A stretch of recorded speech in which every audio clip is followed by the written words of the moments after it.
Glory, America. Bonjour, hi, Canada. I'm Hugh Hewitt, live inside the Beltway. This time next week, I'll either not be on the air or already back at Studio North. I'm hoping it works. I don't know what my brother-in-law does. He's a Marine. He might have blown it up. I have no idea. But hopefully the cables are connected and I'm able to do it, and I'm going to drive through New Hampshire on the way there. But next week, for the next 6 months, I'm just going to be living south of the Maine border in New Hampshire, gathering up intel, knocking on doors as a roving reporter doing the actual thing, because you can't drop in and actually figure out what's going on. You have to be there. Now, I want to tell you that I hope you had a wonderful Mother's Minute. That's what we call it in our house. Mother's Day is not really a thing. You get Mother's Minute. You get a minute in bed where bad toast and bad eggs are served to you. Then, if you're lucky, if you've got small children, your husband will take the kids in the morning after church, and they'll go out for a mother's half hour, and then Mother's Day is over, and you have to cook for the kids later. I know, but I hope you had a great Mother's Minute, really, because we love you, mothers. Thank you for listening. Let me begin by telling you, I do show prep on Sunday night for the Monday show, and I came down to the studio this morning and I read in the New York Times, because immigration is the number one story in the United States. It's basically a wide open border, and the Biden administration has answered that problem with an app. They don't think a wall works, but they think an app's going to work. And in the New York Times, a news story that's on the landing page is contained this line, quote, "Historically, there is no conclusive evidence that more aggressive enforcement and more punitive sanctions deter mass migration." That's this morning. That is a lie. That is not just wrong, it's a lie. It took me 5 minutes to find Customs and Border Patrol stats. Fiscal year 2020, the last full year under Donald Trump, 458,000 migrant encounters on the southwest border. That's a lot, 500,000. That's after 4 years of aggressive enforcement and more punitive sanctions. Then the changeover year to Biden, fiscal year 2021. That's October, November, December, and half of January of Trump. The rest of the year of the Biden, it went from 458,000 to 1,734,000. 1,734,000, up from Trump's last full year, 458. And then the first full year of Biden is 2,379,000 migrant encounters at the border. So it's almost 6 times as many in the first full year. And this year it's going to be 4 million, so it's going to be 800%. And the New York Times says historically there is no conclusive evidence. I really don't know what that means. What it means is that ideology runs the newspaper, and if it's that wrong on that big of an issue about which that much information is that easily available, then you cannot trust that newspaper. On immigration, like I remember John Fisher Burns when he was working, I would call him in Iraq. I talked to him about Afghanistan. He had lived you could trust their foreign correspondents. You cannot trust them on domestic issues. It's a politicized place. The other big story yesterday, and by the way, we'll follow it throughout. You can trust us. The other big story of the weekend is that the presidential campaign is in full swing. And Ron DeSantis was in Iowa. Former President Trump canceled a Des Moines rally. I will play most of the clips from Ron DeSantis, Donald Trump, Chris Sununu, Nikki Haley, Vivek Ramaswamy, Chris Christie, all on the Grand Old Pod. If you're a member of the universe, you can get that. There's not enough time in the whole day to do it. But I think the most important ones from Ron DeSantis and Cedar Rapids is cut number 9. But I think the hope is both Florida and Iowa show strong leadership and a bold agenda can defeat the left in this country. But there's no substitute for victory. We must reject the culture of losing that has infected our party in recent years. The time for excuses is over. We got to demonstrate the courage to lead and the strength to win. If we do that, if we make 2024 election a referendum on Joe Biden and his failures, and if we provide a positive alternative for the future of this country, Republicans will win across the board. If we do not do that, If we get distracted, if we focus the election on the past or on other side issues, then I think the Democrats are going to beat us again. And I think it'll be very difficult to recover from that defeat. So Ron DeSantis is clearly going to run on Donald Trump lost and lost and lost 2018, 2020, 2022. That's going to be his defining. Now, he hadn't declared yet, but his campaign team is moving into new digs today. They're going to transfer the money to a super PAC. He's got a Florida super PAC, which he can't control, but with $80 million in it, going to go to a super PAC, which is run by, I believe, Jeff Rowe will be their senior advisor. Karl Rove summed up. By the way, I want to play this. Donald Trump did not go. They were going to have dueling rallies. Donald Trump canceled his, allegedly because of bad weather. A lot of people thought he might have looked at the crowd and didn't like it. But there was bad weather. There were tornadoes, and you don't hold outdoor rallies in tornadoes.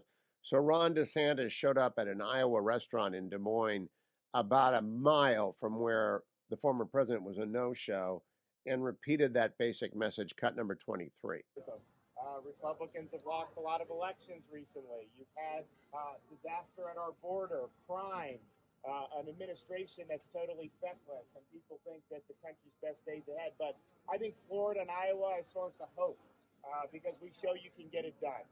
Requires leadership, requires commitment to principle, requires some courage. But if you're willing to do that and you're willing to deliver results, the people are there. They'll follow because they just want to see a better future. So we've done that in Florida. They've done that in Iowa. You know, we're going to have a chance pretty soon to make sure that's done in every state in this country. Karl Rove on Fox News Sunday watched the events on Saturday. The DeSantis stump speech and the DeSantis nimbleness of campaign to go over to Des Moines in an unscheduled stop to pick up sort of a second burst and a second media market. There are about 4 media markets, and I own about half the state, but not the whole state because I can't get a stick in Des Moines. But Karl Rove says this to Shannon Bream on Fox News Sunday, cut 24. Well, we're at the beginning of this process. Remember, Hillary Clinton was way ahead in Iowa of a fellow named Barack Obama and was upset on caucus night. I frankly thought it was a good start for DeSantis. He wisely did. In Iowa, they like to see up close and personal. They don't want to be part of a 10,000 person crowd or a 5,000. They want to see up close and personal. And he had several events like that. I thought it was good. I was very impressed with his legislative endorsements. The Republican Senate president and the Republican House leader both endorsed him along with 30 of their colleagues. That's a strong start. And he's being hosted by the Republican congressman in western Iowa, Randy Defenstra, and that's a Republican stronghold when it comes to the caucus. So Karl Rove is watching with a veteran's eyes. It was a good weekend for DeSantis, not a great weekend for the former president. I'll come back and talk more about that after. The former president did launch a contest, which is going to raise a lot of money, but that's after the break. I want to begin my campaign for Angel Tree summer camps. And I told you last week, I gave you a little tip. Over at HughHewitt.com, there's a banner. It costs $200 to send a kid to camp who otherwise is not going to go if you don't make the contribution. Their mother or their father or both parents are in jail. Every year I do this. Every year this audience comes through. Please support Angel Tree Camping because it matters so much. These children listen to this child as an Angel Tree kid, and by that I mean they have been in the past. They're looking forward to going again. Let's play that audio. It is a great camp for kids to go to. Everybody loves you, cares for you, and it's a great camp. Learn about God. The best part of Angel Tree was, for me, would have to be the activities. Like you get to play in the gym. You get to go tubing in the lake, wakeboarding, water weenie. What I learned the most about Jesus was that even though that your father has been incarcerated or in jail, you still have a father up in heaven.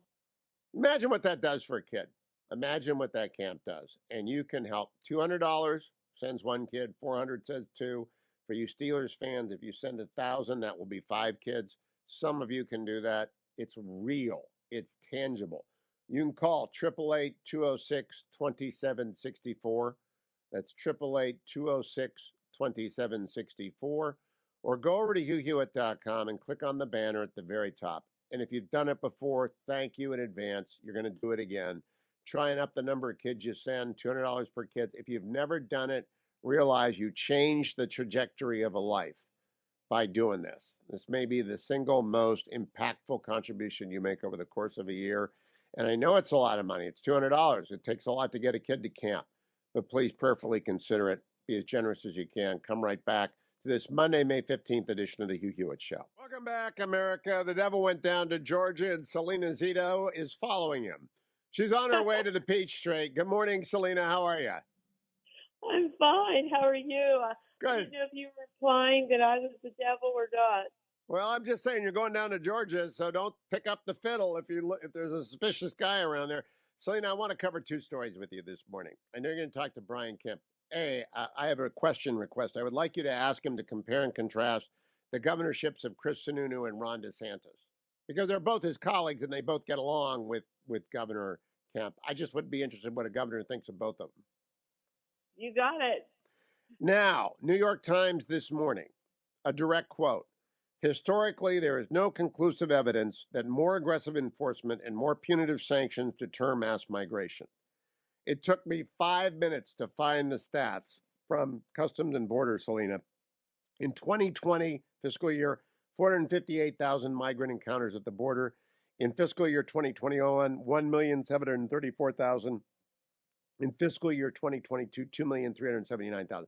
How does the New York Times say there is no historical evidence that enforcement matters? Because they want to, not because they're. I mean, I don't know. There used to be fact checkers in newsrooms.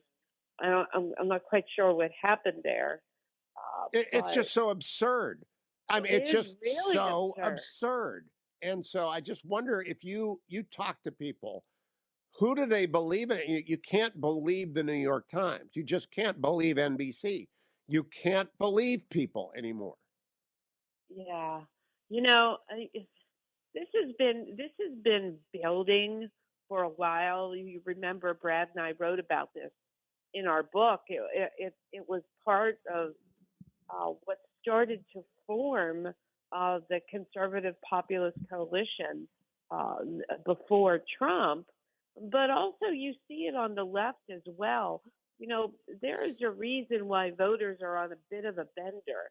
And that has a lot to do with the fact that the institutions and the cultural curators that we trusted most of our lives, that our parents trusted, our grandparents trusted, have proven in this past two generations to been full of doo-doo. Yeah, that's well put, because we are FCC regulated.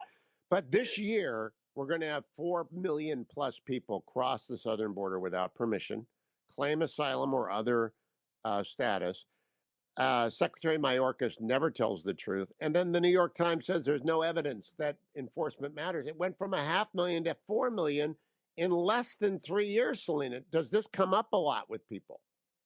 Absolutely. You know, it's interesting because it impacts our lives in ways we don't see in headlines. And so I have a friend whose daughter is graduating from West Point.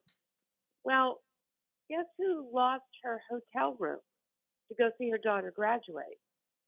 She did, because they were moving the migrants that were coming in to New York, and then New York was shipping them up to the Hudson Valley. What are they going to do in the Hudson Valley? I mean, if you're not going to West Point, that's not exactly the place to be. Right, and they're also. I would talk to a police officer last night. There were several buses that came last night. What day is it? To Pittsburgh. Was it last night or the night before? I can't remember. What do they do with them in Pittsburgh? And by the way, I have great compassion for these people. Absolutely. But 4 million is too much. We don't have an infrastructure to deal with 4 million people. That is 8 times the number of people that came in under former President Trump during his last year. It's just, you're right. we're overwhelmed. It's the capacity. We don't have the capacity. And we have a problem with housing in our country right now that is impacting people that live here. And you know, people aren't selling their homes. People aren't able to buy homes. And there's not enough housing to support the people that live here.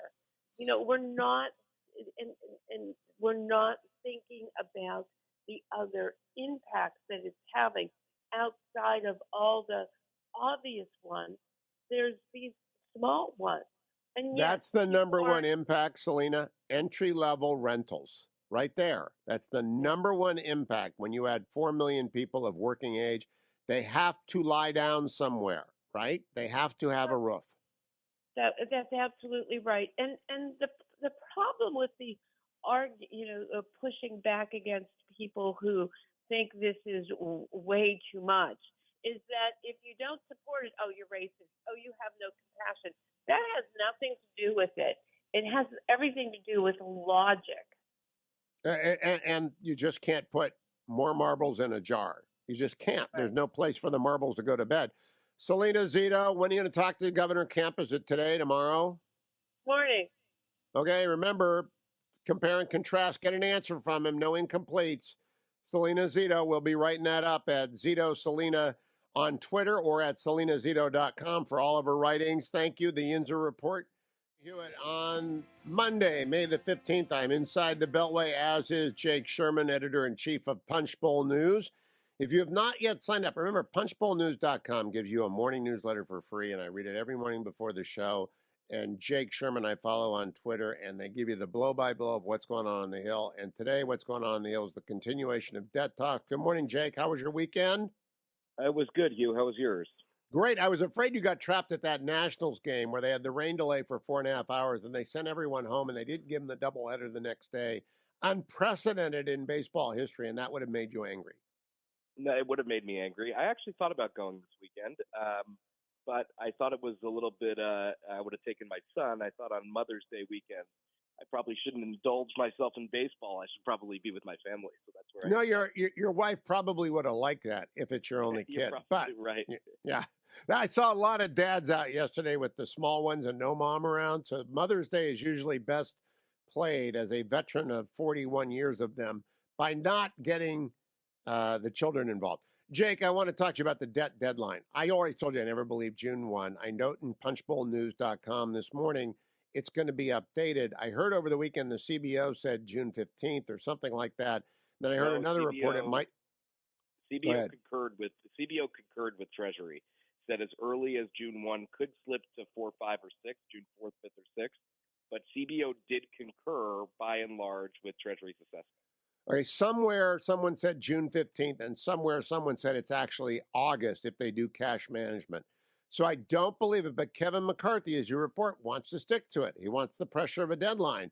Who are the 10 people that are doing the negotiating that you mentioned in Punchbowl News this morning? Oh, we listed them all last week. I will give you some highlights or things that people you might know and the audience might know. Kevin McCarthy's chief of staff, Dan Meyer, who was Newt Gingrich's chief of staff when he was speaker, is one of the people in the room. Dan is actually leaving the speaker's office in a couple of weeks after the debt deadline. He's been on the Hill for a long time, been in the game for a long time. But interestingly enough, representing the White House is not really a principal. It's Louisa Terrell, who is the legislative affairs director for the White House. It's not Shalonda Young, the OMB director, who would be. A lot of people keep saying if you put Shalonda Young in a room with any of these aides, they would get this done quickly. Why? Because Shalonda Young, very respected by Republicans and Democrats, was the staff director on the House Appropriations Committee for many years for Democrats, and now is in the Biden administration. So, listen, on the deadline, Hugh, here's the situation. If they could get, first of all, let me start with this. Treasury's going to update it this week. Right now, it's as early as June 1. It would be great for all the negotiators if they could get that into the next week. If they could get till June 15th, they think they could get to July because they get an influx, obviously, of cash from tax payments around June 15th. But everybody is trying to get this done with June 1st to June 7th, let's say, as the deadline. Now, I repeat, I don't believe it, and I don't believe the negotiators believe it. And I'm looking at the Bipartisan Policy Center, said mid-June. And so that's where I got my number from. It doesn't really matter if they get to an agreement. When they say they're making progress, what are they making progress on, Jake? So here's the contours of the deal are as follows. Number one, permitting reform, which is probably the biggest policy change that they'll get in this bill. That's for clean gas, natural gas, fossil fuels. That's something that Republicans and Democrats both want to do, is good both for the traditional fossil fuel folks and the clean energy folks. Number two is budget caps. So some sort of deal that places a limit on the growth of discretionary spending over the next at least 2 years. I think they'll have to get a little bit more than that. Number three, what they hope to get, and I think they're going to get this, is rescinding some of this unspent COVID money. As we've discussed many times, you and I, Hugh, the government has spent a tremendous amount of money on COVID relief over the last 3 or 4 years. There's about $60 billion by Republicans' estimate that is still out there. They'll either rescind it or reprogram it or do something to change how that looks.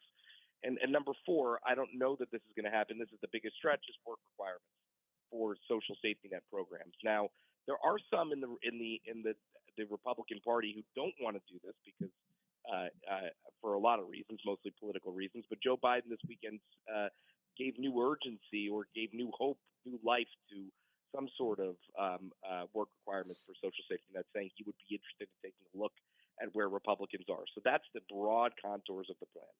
You know, I'd do somersaults over a 6-year cap on domestic non-defense discretionary spending at 2022 levels. I think that would be a huge win for the country, but it can't have defense in it. I mean, it really cannot have any limit in defense because China's ahead and getting further ahead. Is that off the table? Any kind of cap on discretionary defense spending, Jake Sherman? I think that I don't know the answer to that, but by the way, it's not going to cap. It's not going to cap for 6 years at the 2022 level. What they're trying to do, what Republicans want, is some sort of cap with a percentage growth lock-in, meaning so the budget can only grow by, let's say, 1% a year for 6 years. Now, remember, we've done this before, and Congress has undone those after the deal is passed. So I'm thinking about the Budget Control Act, which was undone by by members of Congress, several years after it was passed. So yes, this is. Listen, it would be a good deal in divided government. It would be any of this would be a good deal for Republicans, especially with Democrats controlling the White House and the Senate. Now, whether McCarthy could get away with it, Hugh, we'll have to see. Well, it will not get through a Congress, either house, if it caps defense spending. It just won't. There aren't enough moderates who won't. But if they do the 1% for 5 years or 6 years, that is healthy. That's a big first step. And then I would imagine they don't need either the far left, the AOC, the Squad, or the far right, the Freedom Caucus. They would get Democrats to vote for it in the House, right? Yeah, any deal like this will be endorsed by all the leaders if they get to a deal, and therefore would get, the traditional coalition of leadership-aligned lawmakers in both parties. Now, so we finally have the president engaged, at least his team engaged. The Neera Tanden promotion, I thought, was significant. She actually also knows her way around the budget. Is she involved at all? No, she's not. Right now, it's Louisa Terrell, who's, as I mentioned, the Legislative Affairs Director, one person from the National Economic Council, and one person from OMB. So, but listen, what they're trying to do, Hugh, is they're trying to give the principals a menu of options. The big four, that's Schumer, McConnell, McCarthy, and Jeffries, are going to meet with the president tomorrow before Biden heads to Japan for the G7, Japan and Australia, I believe. And that's, Biden had talked about not going in order to get this deal. I don't think that's necessary. The president, I don't mean this in a pejorative way, but typically in situations like this, presidents are figureheads. They're not getting involved in the negotiations. By the way, neither is Kevin McCarthy. The principals are just designating their aides to get this done and giving them their proxy. The aides get close, and then you do the deal with the principals. Exactly. Jake, I want to bet lunch, or maybe an invitation to the Punch Bowl Christmas party, which I've never gone to, on the June 1 day, because it's not June 1, and you've been steady in saying, yeah, it is June 1. If it's after June 21st, all right, I'll give you the first 3 weeks.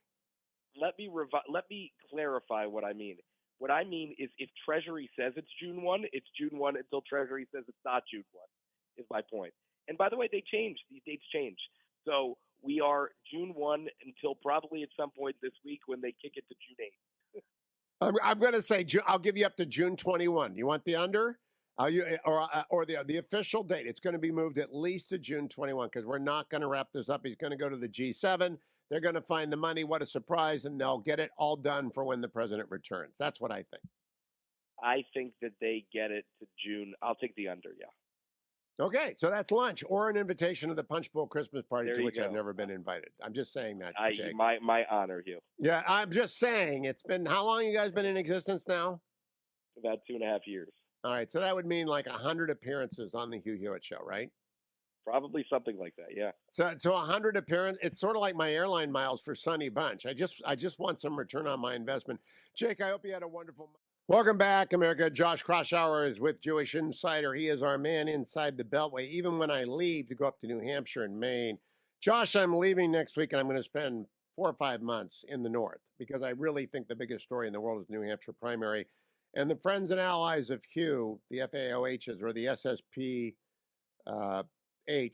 the Senate and People of the Universe, believe that campaigning matters. What do you think? Are you jaded against actual in-the-flesh campaigning now? So number one, have a great time in New England in the summer, which is one of the best places to be.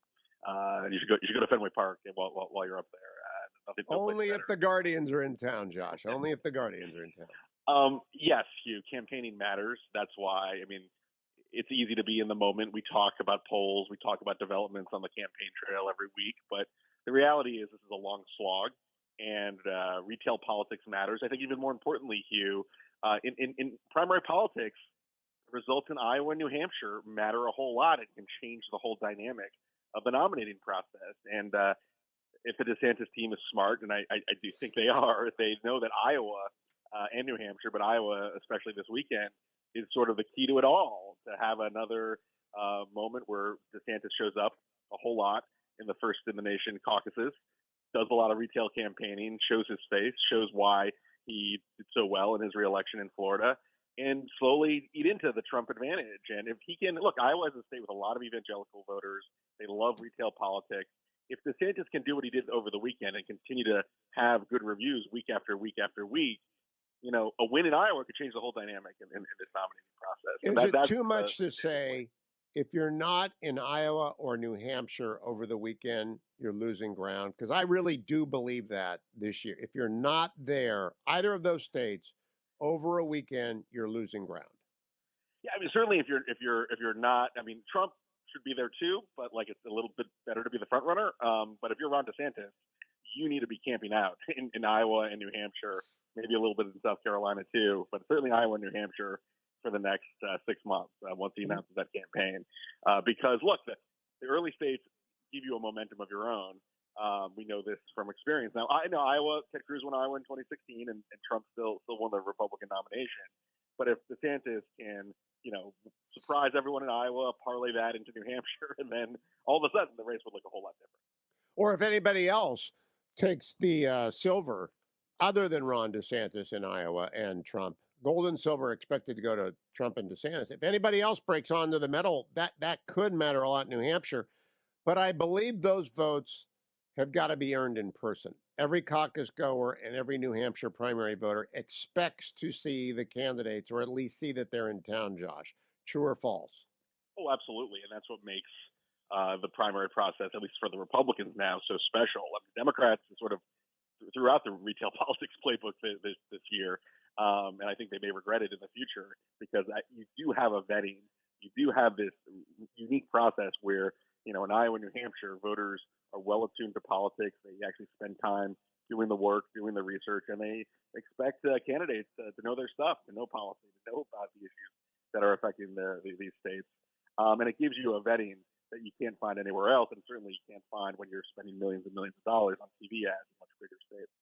So let me play for you Karl Rove on Fox News Sunday yesterday, summing up the DeSantis was there and Trump wasn't. DeSantis followed through. Trump canceled because the outdoor rally was threatened by tornadoes. Cut 24. Cut 24. Well, we're at the beginning of this process. Remember, Hillary Clinton was way ahead in Iowa of a fellow named Barack Obama and was upset on caucus night. I frankly thought it was a good start for DeSantis. He wisely did. In Iowa, they like to see up close and personal. They don't want to be part of a 10,000 person crowd or a 5,000. They want to see up close and personal. And he had several events like that. I thought it was good. I was very impressed with his legislative endorsements. The Republican Senate president and the Republican House leader both endorsed him along with 30 of their colleagues. That's a strong start. And he's being hosted by the Republican congressman in western Iowa, Randy Defenstra, and that's a Republican stronghold when it comes to the caucus.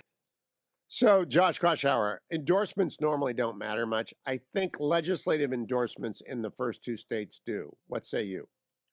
I mean, look, I think Carl is right. It's not so much the number, but it's the quality. You have, I think, the number two leaders in both the state house and the state senate in getting on board the DeSantis bandwagon. So those are pretty big endorsements in the early states like Iowa.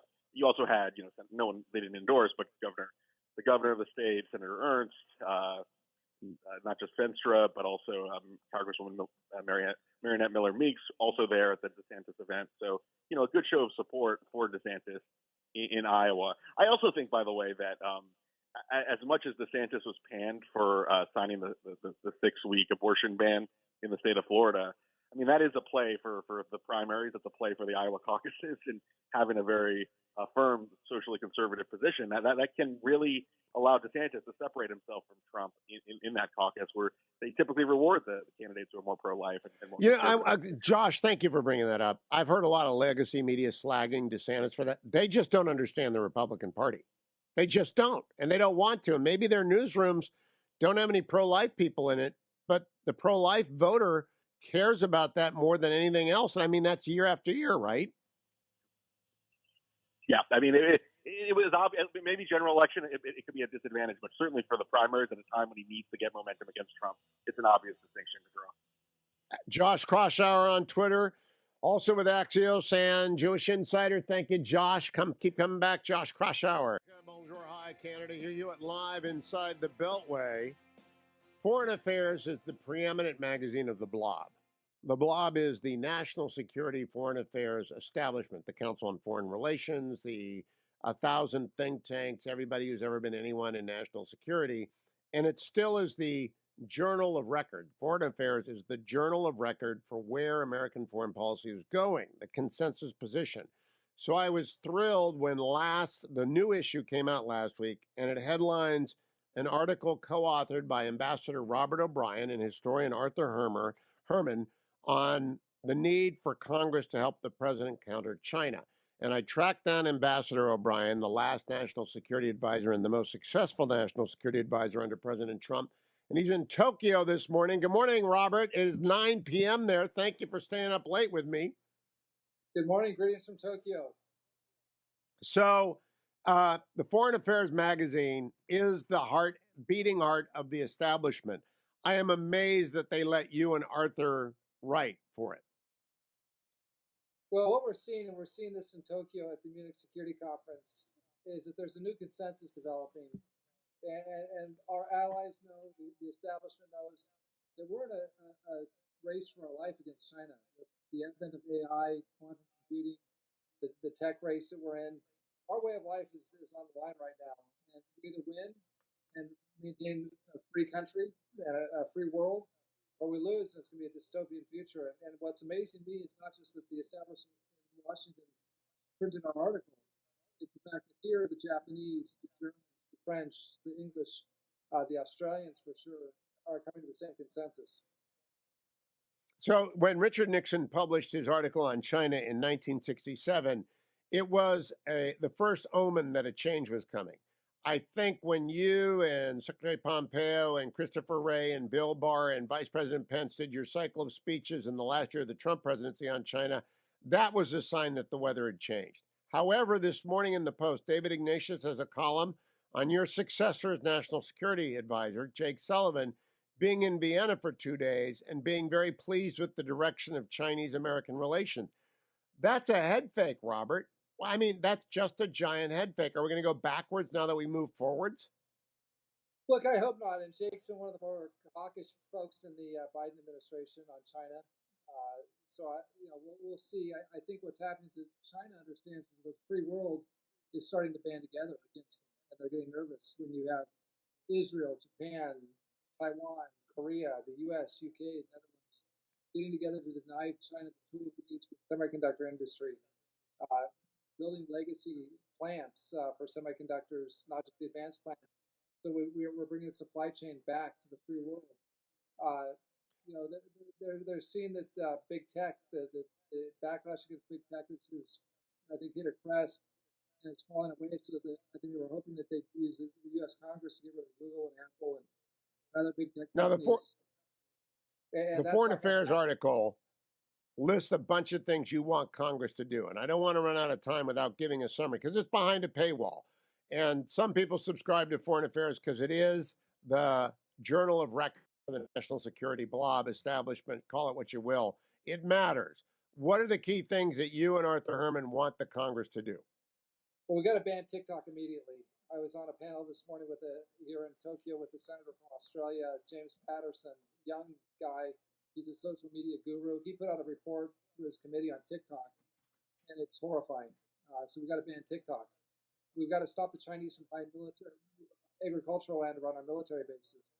We got to shut down the Confucius Institutes at all our colleges and universities where they're spying on Chinese expats and stealing research from our universities. There shouldn't be one Confucius Institute or some fake new name Confucius Institute at any college in America. And if the college wants a Confucius Institute, they want Chinese money, we got to cut them off. So those are just a couple examples here of things that are totally within our control that we can do right now to protect against the communist Chinese. Now, you have followed the Belt and Road Initiative very closely, as is obvious from the Foreign Affairs article.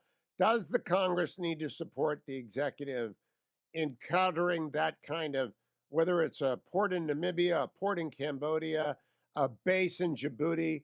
The CCP is everywhere with CCP money. Does the United States have to follow them and outbid them everywhere? You know, we don't have to outbid them, but what we can do is offer a better alternative, a less corrupt version of the foreign aid that they're getting from China, a version where half the foreign aid doesn't go to dictators' bank accounts in Switzerland, and the other half goes to Chinese companies that bring Chinese workers in. So that's why every time I take a foreign trip to one of these developing countries, I always took Kim Reed from OPIC or Adam Bowler from DFC with me to show that the U.S. could finance projects, but we could do it in a transparent way and a way that benefits the people of that country, whether it's Kenya or Namibia or Brazil, and that they could have trusted 5G, they could have trusted factories, trusted port systems, and not be hostage to the Chinese.